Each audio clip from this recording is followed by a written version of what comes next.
She recently filed for a restraining order saying that she feared for her life. Today, her estranged husband stood before a judge charged with murder. Tonight, he's on suicide watch.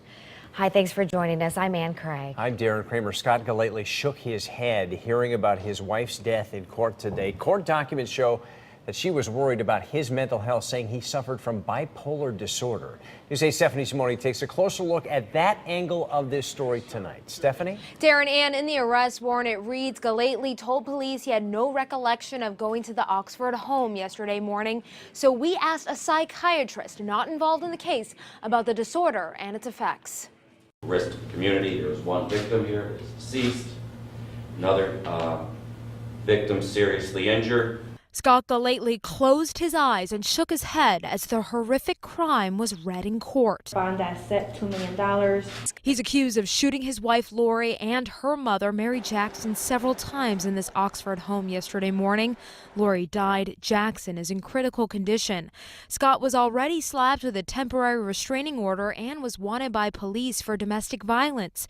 In court documents, Lori told officers he grabbed her arm and bruised her more than a month ago. She said he was on medication for anxiety, bipolar disorder, and told his doctor it wasn't working. Bipolar disorder is a mood, what's called a mood disorder. Institute of Living psychiatrist-in-chief Dr. Howard Schwartz says it's when someone can go through extreme highs and lows. They can be euphoric, fall into extreme depression, and even turn psychotic. It is possible a certain number of individuals under the influence of psychosis may engage in acts that they wouldn't engage in otherwise. According to court documents, Scott told police he woke up yesterday and wanted to commit suicide.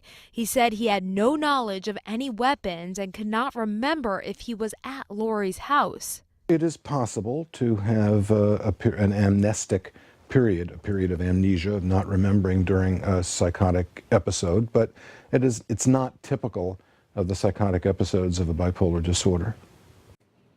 Dr. Schwartz also emphasized that the vast majority of people who are bipolar are not violent and do not commit violent acts. It is easily treated with counsel and medication. Scott is being held on a $2 million bond. Live in the newsroom, Stephanie Simone, News 8.